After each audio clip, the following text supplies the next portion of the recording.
வணக்கம் மக்களே, இன்னைக்கு ஊர் சுற்றும் வாலிபனில் நாம் பார்க்க போகிறது ரோட் ட்ரிப் vlog. எஸ், டொரண்டோவில் இருந்து கனடாவோட தலைநகரமான ஆட்டவாக்கு போயிட்டுருக்கேன். அதுவும் காரில். டொரண்டோலேருந்து ஒரு ஹைவே எடுத்தோன்னா 4 மணி நேரத்தில் ஆட்டவாக்கு போயிடலாம். இப்போது அதில் தான் போயிட்டுருக்கேன். நடுவில் அப்பப்போ ரெஸ்ட் எடுத்து அநேகமாக டின்னருக்கு முன்னாடி போயிடுவேன். இந்த கார் ரைட்லேயே என் கூட ஆட்டவாவோட வரலாறை கேட்டுட்டு வாங்க.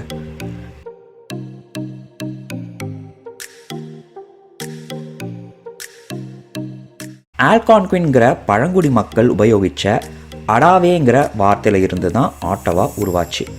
வர்த்தகம் செய்கிறது தான் அதோட அர்த்தம். இப்போது ஆட்டவா ரிவர்னு சொல்லப்படுறது அப்போது ஆல்கான்குவின் மக்களால் கிச்சி சிபி, அதாவது கிரேட் ரிவர்னு அழைக்கப்பட்டுச்சு. அது வழியாக தான் இவங்க மீன் பிடிக்கிறது, அதை சுற்றி வேட்டையாடுறது, பயிர் விளைவிக்கிறதுலாம் செஞ்சு வர்த்தகம் பண்ணிகிட்டு இருந்தாங்க. 17-18ஆம் நூற்றாண்டில் ஐரோப்பியர்கள் மெல்ல மெல்ல வந்து செட்டில் ஆக ஆரம்பித்தாங்க. அப்போ தான் மரங்களை வெட்டி அதை வர்த்தகம் பண்ணுறது 1806 ஆரம்பிச்சது. 1826 ரிடோ கெனால் கட்ட ஆரம்பித்தாங்க. அதை பற்றி அப்புறமா பார்ப்போம். இப்படி பொருளாதாரம் பெருக ஆரம்பித்த உடனே வெவ்வேறு இடங்களில் இருந்து மக்கள் வர ஆரம்பித்தாங்க. புது தொழில்களும் உருவாக ஆரம்பிச்சது. 1855 பைடவுனுங்கிற பேர் ஆட்டவாவாக மாறி 1857 கனடாவோட தலைநகரமாக அறிவித்தாங்க.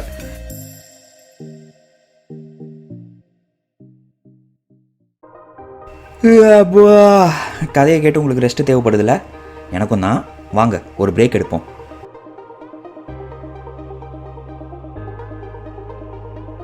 கனடாவில் ஹைவேஸில் இந்த மாதிரி நிறைய ரெஸ்ட் ஏரியாஸ் பார்க்கலாம்.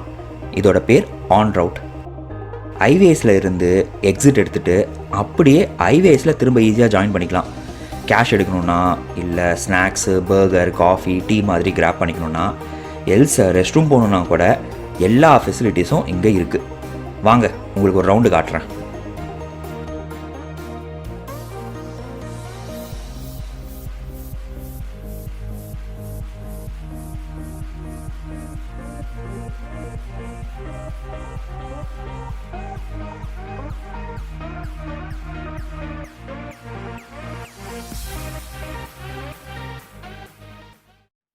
அடி ராக்கம்மா கைய தட்டு ஜாஞ்சா ஜக ஜக ஜக ஜக ஜா, புது ராகத்தில் மெட்டு கட்டு ஜாஞ்சா ஜக ஜக ஜக ஜக ஜக ஜக ஜக ஜக ஜக ஜக ஜக.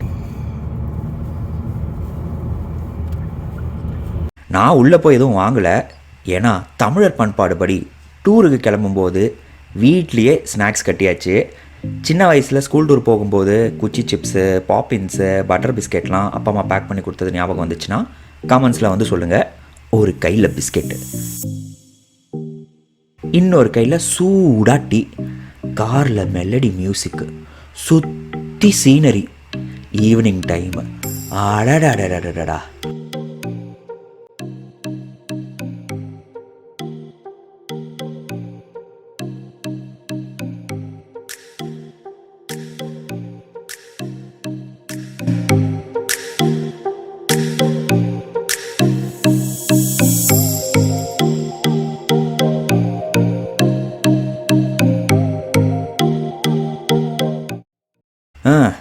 எவ்வளோ நேரம் தான் நாமளே வேடிக்கை பார்க்குறது?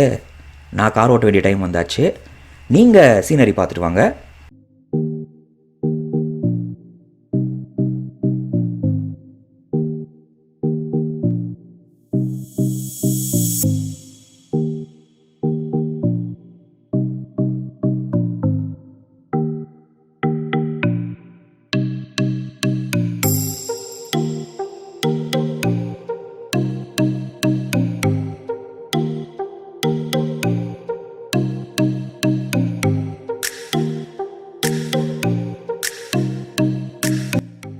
Welcome to ஆட்டவா. நைட்டு மெல்ல மெல்ல ஆரம்பிக்குது பாருங்க. எவ்வளோ அழகாக இருக்குல்ல?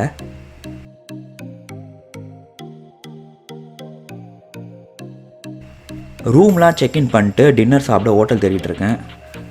ஆஹா, தோசைன்னு ஏதோ மாட்டுதே. Dosa and curries. சரி, இங்கே போய் சாப்பிட்டு பார்ப்போம்.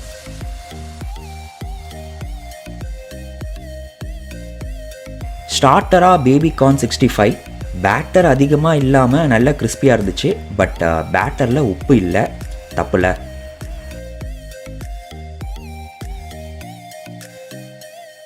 ஆனியன் ரவா தோசை நல்லா இருந்துச்சு.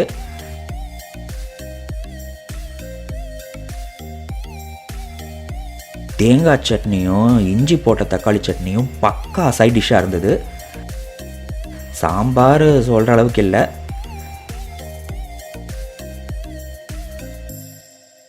எதிர்பார்க்காத ஸ்வீட் சர்ப்ரைஸ் லஸ்ஸி. அப்படியே நம்ம ஊரில் ஜூஸ் கடையில் குடிக்கிற மாதிரி கரெக்டான இனிப்போட ஃப்ரெஷ்ஷாக இருந்துச்சு.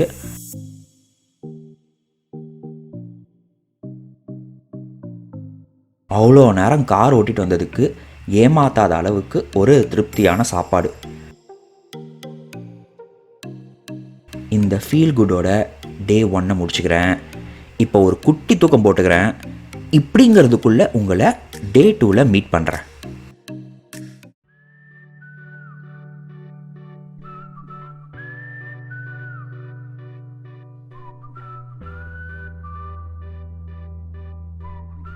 Good morning.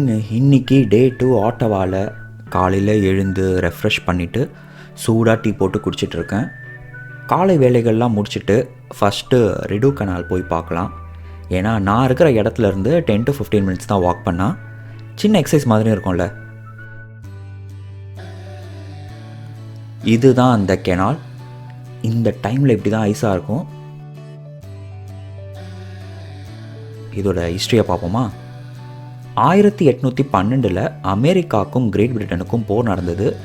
எப்படியாச்சும் கனடாவோட ஒரு பகுதியை கைப்பற்றணும்னு அமெரிக்கா நினச்சிது. பட் அது முடியாமல் போயிடுச்சு. போரில் ஒரு பகுதி நீர் வழியாக இந்த கிரேட் லேக்ஸ்னு அழைக்கப்படுற ஏரிகள் ஒட்டி நடந்தது. பார்த்தீங்கன்னா தெரியும், அமெரிக்கா கனடா பார்டர் சுற்றி தான் இந்த ஏரிகள் இருக்குது. போர் முடிஞ்சாலும் கிரேட் பிரிட்டனுக்கு பயம் என்னென்னா ஃப்யூச்சரில் இவங்க அட்டாக் பண்ண வாய்ப்பு இருக்குன்னு. குறிப்பாக இந்த சென்ட் லாரன்ஸ் ரிவர் ரூட்டை அமெரிக்கா டார்கெட் பண்ணி கண்ட்ரோல் பண்ண ஆரம்பிச்சிட்டா பிரிட்டன் வேறு வழி இல்லாமல் அவங்க கடல் கொள்கையை மாற்ற வேண்டி இருக்கும். இவங்களோட வணிகம் வியாபாரம்லாம் அடி வாங்கக்கூடாதுன்னா கனடா உள்ளே ஓடுற ஏரிகள்லேயே ஒரு கால்வாய் உருவாகணும்னு முடிவு பண்ணாங்க. முக்கியமாக அது மேலே இருக்கிற மான்ட்ரியல்லேருந்து கீழே இருக்கிற கிங்ஸ்டன் வரைக்கும் போகணும். 1826-27 ரிடோ கெனால் கட்டுறதுக்கான வேலைகளை ஆரம்பித்து 1832 இதை திறந்தாங்க. 202 கிலோமீட்டர் நீளம் உள்ள இது ஆரம்பத்தில் வணிக ரீதியாக பயன்பெற்றுச்சு. முதலாம் உலக போருக்கு அப்புறம் இதை யூஸ் பண்ணவே இல்லை. என்னப்பா அப்புறம் என்ன மூடிடலாமான்னு நிலைமைக்கு வந்தப்போ தான் இல்லை, இதை பொழுதுபோக்குக்காக யூஸ் பண்ணலான்னு மாற்றங்கள் கொண்டு வர ஆரம்பித்தாங்க. 1972 பார்க்ஸ் கனடா இதை எடுத்துக்கிட்ட உடனே பாதுகாக்கிறதுக்காக நிறைய விஷயங்கள் செஞ்சாங்க. இப்படி ஐஸாக உறைஞ்சிருக்குல்ல, இதில் ஒரு 7.8 கிலோமீட்டர் தூரத்துக்கு ஐஸ் ஸ்கேட்டிங்லாம் நடக்கும். இங்கேருந்து தான் ஆரம்பிக்கும் நான் நினைக்கிறேன். February 25 மூடிட்டாங்க. போன மாதம் வந்திருந்தா ஸ்கேட் பண்ணியிருந்துருக்கலாம்.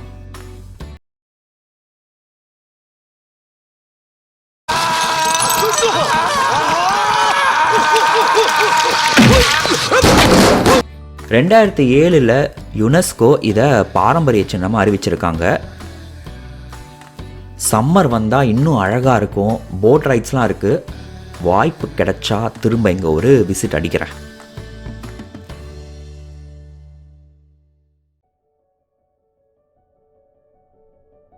ஹோம் அலோன் படம் பார்த்துருக்கீங்களா?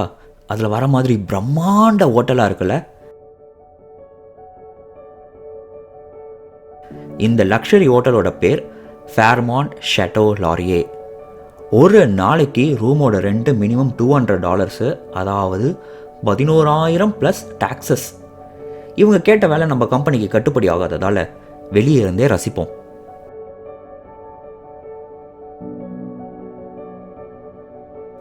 ரெண்டு இன்ட்ரெஸ்டிங்கான தகவல்களை சொல்கிறேன். 1911 வரைக்கும் கனடாவோட பிரதமராக இருந்த வில்ஃப்ரெட் லாரியவை கௌரவிக்கத்தான் ஹோட்டலுக்கு இந்த பேரை வச்சாங்க. இதை கட்டுறதுக்கு அடித்தளம் போட்ட சார்லஸ் மெல்வில் எய்ஸ் 1912 இந்த ஹோட்டல் திறப்பு விழாவுக்கு லண்டன்லேருந்து வரும்போது உயிரிழந்துட்டார். ஏன்னா அவர் வந்தது டைட்டானிக் கப்பலில். கூகுளில் top 10 places to visit in Ottawa அப்படின்னு நீங்கள் தேடிங்கன்னா ஒன்று ரிடியூ கெனால் வரும், இன்னொன்று இந்த பார்லிமெண்ட் ஹில். பார்லிமெண்ட் ஹில் டூர்லாம் நடக்கும். வருஷத்துக்கு 30 லட்சம் பேர் வருவாங்க. இப்போ எல்லாமே கேன்சல்னால வெளியே இருந்தே நோட்டம் விடுவோம். குவீன் விக்டோரியா ஆட்டவாவை கனடா தலைநகரமாக அறிவித்த உடனே இது கட்டுறதுக்கான ஏற்பாடுகள்லாம் நடந்துச்சு. இப்போ நாம் பார்த்துட்ருக்கிறது ஈஸ்ட் பிளாக்.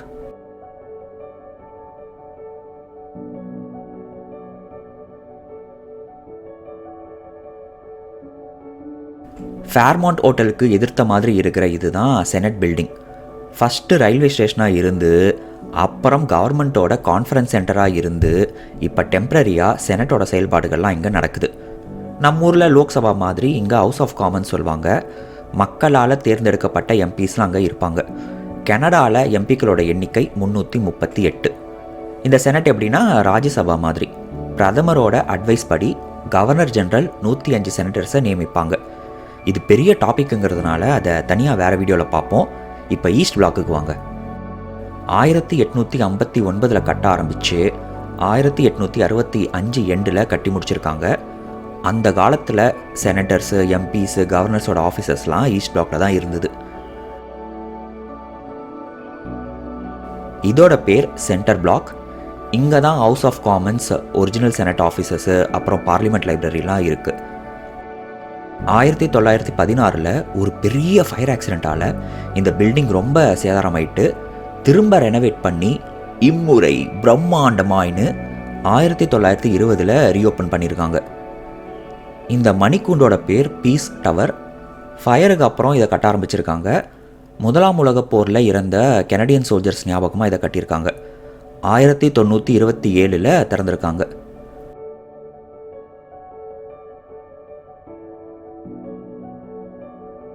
எப்படி அந்த செனட் பில்டிங் செனட்டை தற்காலிகமாக இயங்க இருக்கோ அதே மாதிரி சென்டர் பிளாக் மூடினப்போ ஹவுஸ் ஆஃப் காமன்ஸ் இந்த வெஸ்ட் பிளாக்ல தற்காலிகமாக இயங்கிட்டு இருக்கு.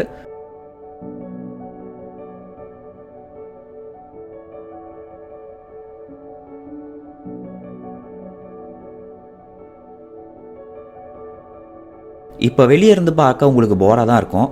எதுக்குடா உங்களுக்கு இவ்வளோ பில்டிங்ஸ்னு. ஃப்யூச்சரில் சான்ஸ் கிடைக்கும், அப்போ உள்ளே போய் பிரைம் மினிஸ்டர் ஆஃபீஸ்லாம் காட்டுறேன்.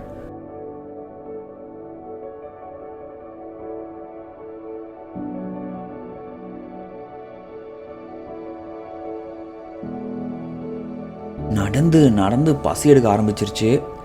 எங்கே லஞ்சு சாப்பிட்லான்னு பார்த்தா தாலின்னு கண்ணில் மாட்டுச்சு. சரி வாங்க போய் ஒரு மீல்ஸ் அடிப்போம். பர்றா, நம்ம ஜஸ்டின் ட்ரூடோலாம் வந்திருக்காரு.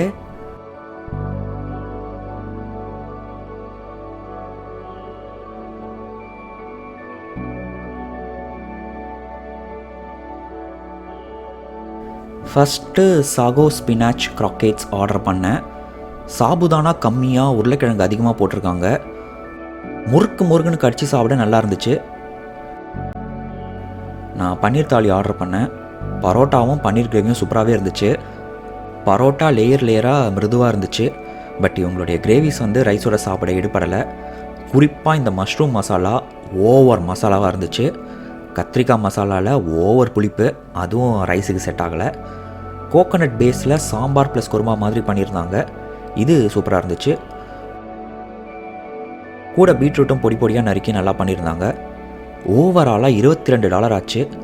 நான் ஒரு தாலி எதிர்பார்த்து போய் இது வேறு மாதிரியானதால் சின்ன டிசப்பாயின்மெண்ட். திரும்ப ரூமுக்கு போய் ரெஸ்ட் எடுத்துகிட்டு கொஞ்ச நேரத்துலேயே பைவர்ட் மார்க்கெட் போனேன். அளவுக்கு செம்ம கூட்டம். இதை பற்றி நான் இன்னொரு வீடியோவில் போடுறேன். ஆல்ரெடி தாலிக்கே பாதி சொத்து எழுதி கொடுத்ததால் நைட்டுக்கு வெறும் மசாலா மோர் மட்டும் குடிக்கலான்னு நேற்று சாப்பிட்ட தோசை அண்ட் கரீஸ்லேயே அதை மட்டும் வாங்கிக்கிட்டேன். ரூமுக்கு டிவியில் தெனாலி ஓட விட்டுட்டு ஒரு ஜோனுக்குள்ளே நான் போயிட்டேன். இன்றைக்கிட்டே அவ்வளோதான். நாளைக்கு ஏவியேஷன் மியூசியம் அப்புறம் நேச்சர் மியூசியமுக்கு போகிறேன். அதெல்லாம் அடுத்தடுத்த வீடியோஸில் பார்ப்பீங்க. இந்த வீடியோ உங்களுக்கு பிடிச்சிருக்கும், அதே நேரம் இன்ஃபர்மேட்டிவாகவும் இருக்கும் நான் நம்புகிறேன். மறக்காமல் சேனலுக்கு சப்ஸ்கிரைப் பண்ணிங்கன்னா எனக்கு என்கரேஜ்மெண்ட்டாக இருக்கும். இன்னும் இது மாதிரி நிறைய வீடியோஸ் போடுறேன். எல்லோரும் சேஃபாக இருங்க. அடுத்த வீடியோவில் சந்திக்கும் வரை உங்களிடமிருந்து விடைபெறுவது நான் ஊர் சுற்றும் வாலிபன்.